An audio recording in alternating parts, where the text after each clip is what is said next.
Hello children, in this module we are going to learn the use of simple future tense.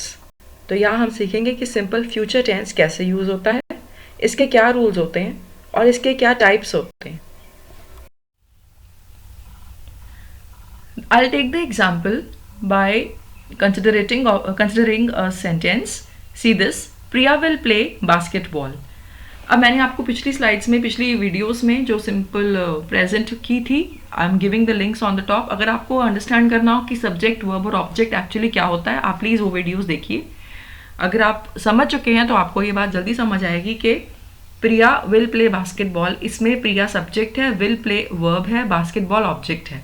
जो verb होता है उसके साथ हमने प्ले, एक रूट फॉर्म ऑफ वर्ब है, उसके साथ विल लगाया. इसलिए लगाया क्योंकि हम उस वर्ब के साथ टेंस डिसाइड करते हैं. तो यहाँ पर विल डिसाइड करता है और हमें बताता है कि हम ये फ्यूचर की बात कर रहे हैं, भविष्य की बात कर रहे हैं, आने वाले टाइम की बात कर रहे हैं. तो हम इसी को चलते हुए लेते हुए अभी आगे समझते हैं सिंपल फ्यूचर टेंस. अब जो सिंपल फ्यूचर टेंस होता है, इसमें हमें याद रखना है कि फ्यूचर मीन्स देन. देन मतलब वो वक्त. अब वो होगा कोई भी fix time which is yet to happen, जो अभी फ्यूचर के समय में, भविष्य में आने वाला है. अगर in case you want to memorise the rule, तो रूल ऐसे रहेगा, सब्जेक्ट प्लस विल या shall, these are the two words. जो विल है उसके साथ हम शैल भी यूज करते हैं, first form of the verb use करते हैं एंड ऑब्जेक्ट यूज करते हैं. For example, Mona will write a letter tomorrow, he will write a letter on Monday, she will write a letter next year, they will write a letter next year. And secondly, हम use करते हैं shall. अब shall कहाँ use होता है? shall use होता है first person pronouns पर, जो कि है I shall write a letter या we shall write a letter. तो जब I और we है तब shall आता है, लेकिन आजकल मॉडर्न इंग्लिश में shall यहाँ पर के बजाय दूसरे जगहों पर जहाँ पर वो और भी आता है वहीं पर रह गया है. तो यहाँ पर will भी चलता है, बराबर चलता है. लेकिन अगर आपको कभी विल और शैल में ऑप्शन आए तब आप शैल प्रेफर करिएगा आई और वी के साथ, फर्स्ट पर्सन प्रोनाउंस के साथ. अदरवाइज अगर आप विल लिखते हैं तो वो भी गलत नहीं है, अनलेस जो विल के जो शैल के स्पेशल केसेस हैं वो केसेस ना हो. उसके लिए मैंने एक अलग वीडियो बनाई है. शैल और विल का क्या फ़र्क है वो जानने के लिए आपके पास अभी एक फ्लैश होगा ऊपर आई आइकन में, एक दूसरे वीडियो का लिंक, आप उसे देखिए और समझिए that what is the difference in use of shall and will. फिलहाल अभी हम विल को आगे रखते हुए प्रोसीड करेंगे इस पूरे मॉड्यूल में. विल और दूसरे टाइप्स को यूज करेंगे. शैल को मैं नहीं डिस्कस करूँ क्योंकि शैल के यूजेस मैं दूसरी वीडियो में डिस्कस कर चुकी हूँ. Next, simple future tense. It is used for an action that is done और which we believe is going to be done at some fixed time in future.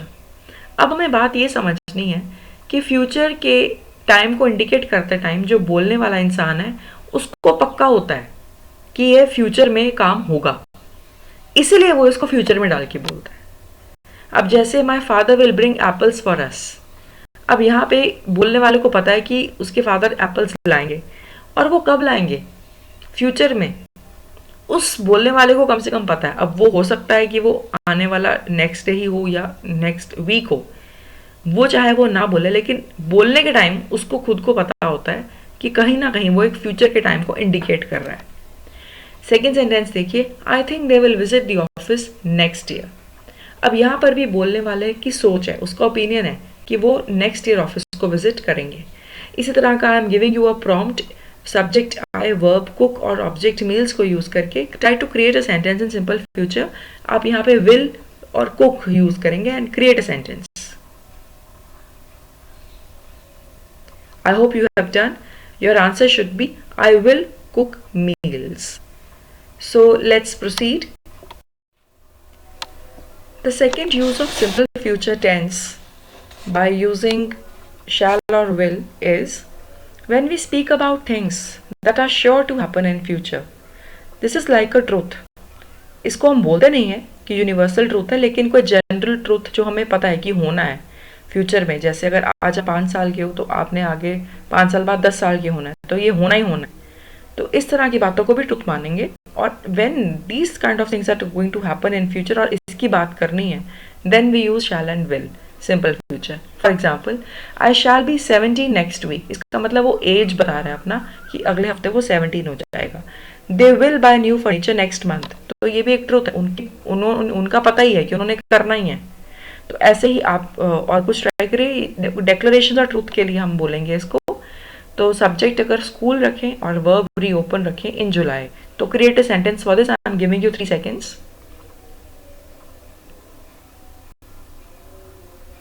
Your answer should have been the school will reopen in July.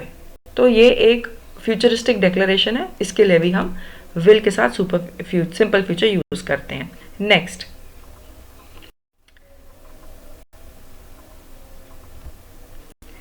Simple future tense का जो next हमने kind देखना है, उसमें मैं अभी आपको कुछ एग्जाम्पल्स दिखाऊंगी, ध्यान से देखिएगा। The first example, Arun is not answering my call, I will call his mother. Now see carefully, half of the sentence is in present. Present continuous है, अगर आपको नाम नहीं भी पता इट्स ऑल राइट, आप समझिए कि ये काम अभी चल रहा है, इज है। Arun is not answering my call, अभी ये प्रेजेंट है। इस प्रेजेंट के साथ बोलते बोलते या इसके होते होते हमने एक फ्यूचर डिसाइड किया, I will call his mother. Observe carefully, something was happening in the present because of which we have decided something for future. Arun is not answering, इसलिए मैंने उसकी मदर को कॉल करना, तो इसके बेसिस पे डिसाइड हुआ I will call his mother. One more example, Priya is sleeping right now, I will discuss the matter later. Because she is sleeping, present में सो रही है, तो फ्यूचर में क्या डिसाइड किया, I will discuss the matter later. तो यहां विल आया, क्यों? क्योंकि प्रेजेंट में कुछ हो रहा था उसके बेसिस पे। इट इज रेनिंग आउटसाइड, तो क्या डिसाइड किया, I will take an umbrella for my self.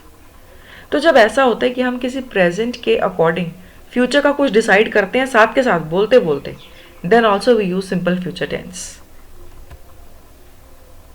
This is called when we decide to do something in future and we decide this while speaking about the present, then we use simple future.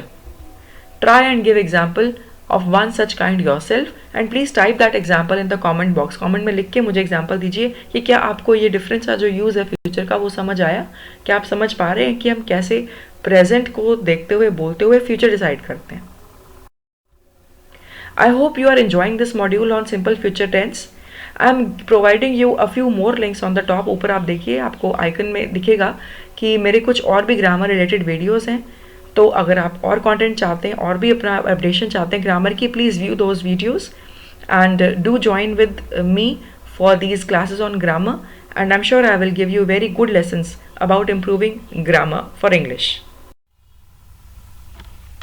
Now children, we will be talking about simple future tense of the second type. This is not directly simple future, it is called future time reference also, and in this we do not use will. So observe carefully what we use and how does some other kind of tense. देखने में वो कोई और tense लगता है but वो it refers to simple future. So let's proceed. आपने अभी अभी देखा कि कुछ लोग बातें कर रहे थे और उनके बातों में कुछ सेंटेंसेस आए जहाँ पर विल नहीं यूज हुआ सिंपल फ्यूचर के लिए। Rather than will they have used going to and about to. तो I am taking this going to for an explanation. Going to कब यूज होता है, when we have decided and planned to do something in future, then we tell that by using going to, और going to के साथ हम लगाते हैं is, M या are.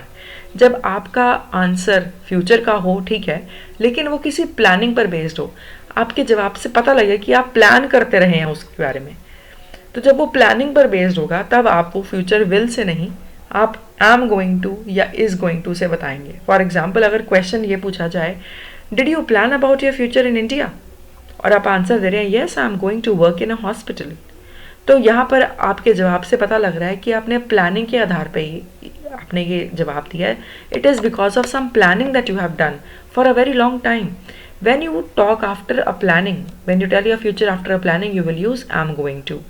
Similarly, in the second one, once I shift to Italy, I'm going to cook for myself. This is a planning that एक बार आप वहाँ पहुँच जाए तब आप क्या करा करेंगे। अब देखिए one more thing. Now I will tell you how to differentiate. कैसे डिफरेंस रहेगा I'm going to और will का। There's a question. What will you do after watching the movie, means movie के बाद आप वॉच करने के बाद आप क्या करेंगे. तो इसके दो आंसर्स पॉसिबल है. First one, I will buy some trousers for my brother. अब ये विल यूज हुआ है. विल इंडिकेट्स कि आपका इंस्टेंट डिसीजन है, आपने अभी डिसाइड करा, आपने बोला हाँ मैं अपने भाई के लिए कपड़े खरीदूंगा. लेकिन सेकंड में I am going to buy some trousers for my brother, यहाँ पे गोइंग टू से सिर्फ इतना फर्क पड़ा कि आपके आंसर में एक सेंस आया कि आपने ये घर से सोच के आए थे कि मूवी देखने के बाद आपने शॉपिंग करने जाना है, you have to go and buy trousers for my brother. तो ये प्री प्लान्ड स्टेट शो करता है कि आपके जवाब सोचा हुआ प्लान किया हुआ जवाब है या प्लान किया हुआ एक्शन है जिसके बारे में आप बता रहे हैं. And if it is will, this indicates an instant decision. तो this is how will and going to differ. तो this is a very technical point when you talk about English grammar. This is how we use am going to also to indicate future. So this is what you have to remember. Next, अब sometimes we see something, और किसी चीज़ को देखते देखते हमें पता लग जाता है कि अब कुछ होने वाला है, अब कुछ होने वाला है. अगर काले बादल होंगे तो बरसात होने वाली होगी. तो ये देखिए, look at the dark clouds, it is going to rain heavily. अब हमने डार्क क्लाउड देखे जो प्रेजेंट में, तो फ्यूचर में इनका इफेक्ट क्या होगा, गोइंग टू रेन होगा. तो ये जब हम इंडिकेट करते हैं कोई चीज़ जो बहुत ही जिसकी पॉसिबिलिटी होने की, when it something is possible to happen in near future और वो भी पास वाले फ्यूचर में, then we use going to. She is wearing such high heels, she is going to hurt her feet. वो अपने पैर को दुखा लेगी, पेन करा लेगी. The girl is running too fast, she is going to fall this way. अगर वो लड़की इतनी तेज भागती रही तो वो गिर जाएगी. तो इस गोइंग टू इंडिकेट करता है फ्यूचर जो बेस्ड है इस प्रेजेंट में जो हम अब देख रहे हैं. तो इसकी वजह से पॉसिबिलिटी क्रिएट होती है. जब ऐसे पॉसिबिलिटी क्रिएट होगी तो हम क्या करेंगे, हम गोइंग टू यूज करेंगे. अब एक बात और I would like to tell, अगर यहाँ पे विल लगा दें तो विल से सर्टेनिटी इंडिकेट होती है कि हाँ वो काम होगा ही होगा. इट विल रेन हैवीली, कि वो रेन होगी ही होगी. इस गोइंग टू में हम दिखा रहे हैं कि क्योंकि डार्क क्लाउड्स हैं इस वजह से रेन होगी. विल अगर हम लगा देते हैं तो हम कहेंगे कि ये पक्का है कि रेन होगी, लेकिन हमेशा ऐसा नहीं होता, पक्का नहीं होता. हो सकता है बादल छट जाएं तो वो ना हो. तो विल बहुत सर्टेनिटी इंडिकेट करता है, श्योरिटी इंडिकेट करता है. तो ऐसे अगर मैं यहाँ बोलूँ she is wearing such high heels, she will hurt her feet, हो सकता है उसको दर्द ना भी हो, तो यहाँ विल लगाना गलत होगा. तो विल लगाने से हम कह सकते हैं सेंस भी चेंज हो रही है. The girl is running too fast, she will fall this way. अब जरूरी नहीं है कि वो गिरे. हाँ, हम इज गोइंग टू का मतलब है अगर वो भाग रही है तो वो गिर सकती है, मतलब काफ़ी हद तक पॉसिबल है कि वो तो गिर जाएगी. तो थोड़ा थोड़ा माइनर आप देखिए सेंस में वेरिएशन है. तो विल से कैसे सेंस सर्टन बन जाती है, डेफिनेट हो जाता है. इज गोइंग टू एक इम्प्लीकेशन होता है, if it is possible to happen, because present में ये नज़र आ रहा है तो पॉसिबिलिटी फ्यूचर की क्या होती है. तो this is how going to leads to future. Going to और अबाउट टू दोनों इकट्ठे यूज होते हैं, मतलब इंटरचेंजेबली यूज होते हैं. Where they can be changed, ये हमें देखना है. यूसेज 3 में when present is about to end, जो प्रेजेंट हो रहा है वो बिल्कुल खत्म हो रहा है और फ्यूचर बिल्कुल शुरू होने वाला है, मतलब कि कोई चीज़ बस होने को तैयार है, तो उस मौके पे हम गोइंग टू या अबाउट टू यूज़ करते हैं. For example, let's take a seats quickly, they are going to begin the announcements, कि वो अनाउंसमेंट्स शुरू करने ही वाले हैं, फटाफट बैठ जाओ. Second, be quick mister Roy, the bus is going to leave in 2 minutes, कि 2 मिनट में बस जाने वाली है बस. इन दोनों की जगह हम अबाउट टू भी यूज कर सकते हैं ऐसे, let's take a seats quickly, they are about to begin the announcements. About to मतलब ही वही है कि बिल्कुल शुरू होने वाला है. Be quick mister Roy, the bus is about to leave in 2 minutes, कि बस बिल्कुल 2 minutes में जाने ही वाली है. तो ये था गोइंग टू और अबाउट टू का यूज. आई होप आपको ये भी समझ आया होगा. Now we will take simple future in various kinds of sentences. पहले हम कन्वर्शन लेंगे सिंपल प्रेजेंट से सिंपल फ्यूचर की. Let's see. Kiran draws pictures, Kiran will draw pictures. Payal steps on the grass, Payal will step on the grass. You wake up late, you will wake up late. Children, अगर if you can not understand कि simple present क्या है और कैसे आया, मैं पहले भी आपको एक बार लिंक मैंने शो किया था सिंपल प्रेजेंट वाली वीडियो का। अगेन ये लिंक यहाँ फ्लैश होगा, आप प्लीज़ उस लिंक को दोबारा ओपन कीजिए और उस वीडियो को देखिए, आपको समझ आएगा सिंपल प्रेजेंट क्या होता है, तो you will be able to convert it into simple future. तो नाउ अगर आप समझ गए हैं तो please try to convert this. The girls finish their tiffins, write this answer in simple future and write your answer in the comment box. Now we are trying to convert. मैं यहाँ पे पहले बॉक्स में affirmative और negative दोनों दे रही हूँ mix करके. You have to convert them into interrogative. First two are done for you. Interrogative होता है question form. I will write to your teacher. इसी को question बनाइए. Will I write to your teacher? Emma will call you in the afternoon. Will Emma call you in the afternoon? Richa will not help you in homework. इसका answer कैसे बनेगा? Please type your answer in the comment box. I really want to see whether you understood और not, तो type करके बताइए. They will reach home in the morning, और इसका answer भी टाइप करके बताइए कमेंट बॉक्स में. Next, now we are converting affirmative to negative. Negative होता है जब हम निगेट करते हैं, हम नॉट लगा देते हैं. He will play football, he will not play football. Gopal will join the group soon. Gopal will not join the group soon. Richard will bring a cake for all of us. Try to write this answer. I am sure this is very simple. आप सब कर सकते हैं. ज़रूर मुझे answer लिख के बताइए कि इसका आंसर क्या बना. अब देखिए, we are trying to convert affirmative to negative interrogative. Negative भी करना है, इंटरोगेटिव भी करना है. इसके दो तरीके होंगे, अब मैं दोनों करके बताऊंगी. She will buy some food. Will she not buy some food? Will भी लगाया, not भी लगाया. Will से स्टार्ट किया, क्वेश्चन वाला सेंटेंस है इसलिए. दूसरा तरीका कॉन्ट्रैक्शन यूज करके. will not की कॉन्ट्रैक्शन होती है won't, तो ये इकट्ठी आएगी एक जगह will के साथ. Won't she buy some food? तो हम won't ही यूज करेंगे नेक्स्ट आंसर में.